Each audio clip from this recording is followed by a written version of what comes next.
Hey there, folks. Hope you're doing well today. It's me, Frank, Guardian Angel. Man, these folks could not be in more need of a guardian angel. Now, the team behind this channel tries to explore all these ideas in a very honest way. And in the past, we made videos about the challenges facing young men. And if you're being honest about things, your ideas should evolve and change as you learn more. And the videos we made in the past demonstrate that. We find ourselves in a complex, evolving society with many challenges: the disappearing of the middle class, low paying jobs, high housing costs, a loneliness epidemic. These are problems that everyone is facing, both men and women. However, today it looks like men are really experiencing a body image crisis. That appearance based self worth is becoming central to a male identity in ways it historically has never been before. And so, what we're talking about is looks maxing. Not only that, but how mainstream it's gotten. It's made the mainstream news. Let's take a look. LOOKSMAXXING, a once obscure online trend, is moving into the mainstream. Appealing mainly to boys and young men, it's an effort to maximize your looks, often taken to the extreme. The goal, to achieve what LOOKSMAXxers call ascension, or what they consider the optimal measure of beauty. We're operating in a society that's extremely shallow. Kareem Shami is a LOOKSMAXXING influencer with more than 2 million followers across social media. We're not saying go past your genetic limits and go into extreme measures, but try to optimize your lifestyle around your appearance. Now, there might be an argument to be made you should optimize your lifestyle on a number of different things that balance out, and appearance being one of them, but also education, morals and values, social skills. It's all of these things combined that will lead to success. Nonetheless, this is all very similar to what we historically saw with women, where society would put so much pressure on appearance that it would lead to different body image issues.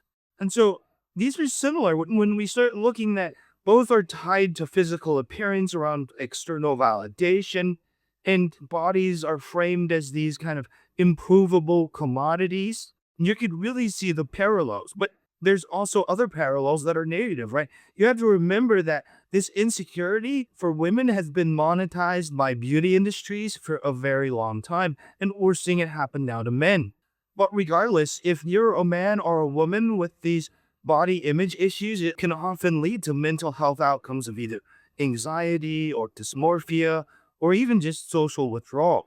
So what is the ideal male face?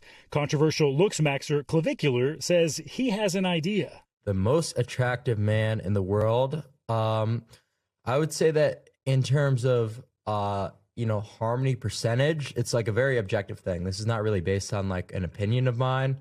Would be Matt Bomer. The actor's looks celebrated in online forums where LOOKSMAXXers discuss their ideal appearance: a chiseled jawline, specific facial ratios, and eyes 1 eye width apart.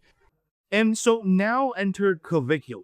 He's become famous for promoting the use of meth and helping his appearance. He self-administers hormones. He goes through all sorts of cosmetic procedures. But more dangerous than that, he does things like dangerous supplements and literal bone smashing, where he takes a hammer to his face and tries to break bones and have them heal in a way that's more aesthetically pleasing. But all of this leads to this general idea that men's bodies are defective, but could be improvable projects.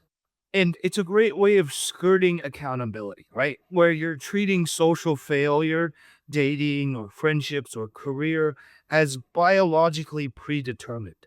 And that's not the case. You create your destiny. Go out and make it happen.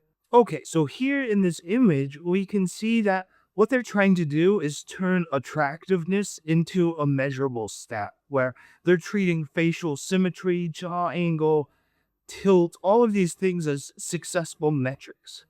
But let's take a closer look at some of the techniques that they're using to LOOKSMAXX. And while some methods are focused on skincare or facial exercises, start with your preferred facial cleanser. Clavicular says he went to extreme measures to achieve his desired looks. I've done like a lot of things like fat dissolvers, like I've injected lipolysis agents into my face, was a big one. and bone smashing. And he's not alone. Bone smashing has become increasingly popular. Do you guys know about bone smashing? People taking massage guns or even hammers to the face. Smash them balls, baby! All to cause minor damage to the bone underneath in hopes that it will heal in a more pronounced way. You're basically throwing the dice and hoping that it goes back the way you want it to, but you have no idea how your bones are going to rejoin themselves. We have no idea what the long-term implications are. Okay, and so this really shows how desperate these people are. That when you don't even know the outcome and you're still rolling the dice. The problem is you have people like Clavicular who demonstrate that it has some sort of success, when in reality, we'll see in the future a lot of people with very strange shaped faces. So why do we see this happening? Well, one of the big reasons is when economic mobility declines, that is, people lose the ability to make as much money, i.e., men become the providers, aesthetic mobility or beauty becomes a substitute. We can also see that dating apps, right, have converted attraction into a visible market. And when you're using something like a dating app, rejection becomes quantifiable. It's very easy to feel rejected after swiping right 1,000 times and no one ever swiped back. And if we're being honest, the economic role expectations of men historically kind of insulated them from beauty pressure. And so where with women, we saw this pressure for them to be beautiful based on, the message of society and what society saw as beautiful and the marketing of beauty care and makeup products. For men, it's a desire to be more like Clavicular while deconstructing the beauty of Hollywood actors who are men. But again, this points out the more dangerous aspects of what men are doing, creating these black pill communities, using these kind of beauty standards to create social sorting mechanisms, all while being in a global competition of who's the most beautiful. Experts say it's about more than just vanity. In your research, have you found a negative mental health impact from being involved in this community? Yeah, absolutely. I think, there's a lot more negative mental health ramifications. They're developing body issues that they didn't have when they first entered the community. And they're seeing their body is fundamentally a very flawed and imperfect thing that is going to ruin their lives. And so, when we see this external validation tied to physical appearance, it could be dangerous for both men and women. And for men, it has to do with this algorithm, pushing these idealized norms that could not be more normal. And for women, like we've said, it's been the message of society for as long as we can remember. And for both groups, it could lead to really bad mental health outcomes, like we talked about, anxiety, dysmorphia, and social withdrawal. Now with that, their experiences have also been different. For women, it was kind of a multi-generational slow burn. And for men, it's more been a rapid onset via digital culture with a lot of pressure from an evolving society that isn't paying good wages, that doesn't have a good middle class. But men and women actually really approach these ideas differently, where for women it could be more emotional and could often be reframed as body positivity. But for men, it becomes way more pseudoscientific with statistical framing and the measurement of the distance of how far apart your eyes are and other stupid things that don't matter. But when you look to that community and the general tone, for women, it's more self-criticism. But for men, it becomes more extreme. It becomes more around fatalism and blaming, right? A lot of externalization. And all of this leads to a political spillover. These communities where they're having these conversations, these black pill communities, will often be tied to things like misogyny, ethno-nationalism, and organizing everything into a hierarchy. And so when we try to compare those two narratives, for women, it becomes I'm not enough. And for men, it's a very different narrative of the system is rigged against my genetics.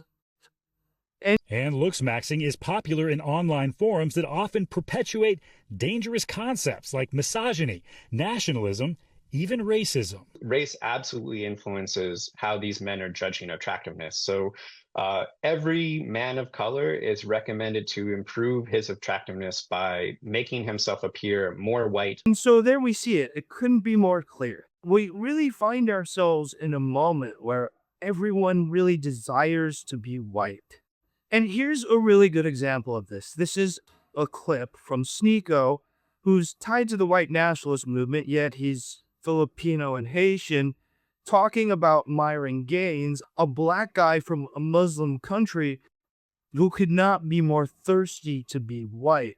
So Myron legitimately posted an AI picture of him as a white guy pushing away Muslims. Did you really, is this him? This looks like him, right? This identity crisis for these people cannot be more clear. And it's sad because all of these people have amazing cultures, but instead of embracing them, they want to embrace this generic label, a container that the government created that has no culture, no language, no food. It's white.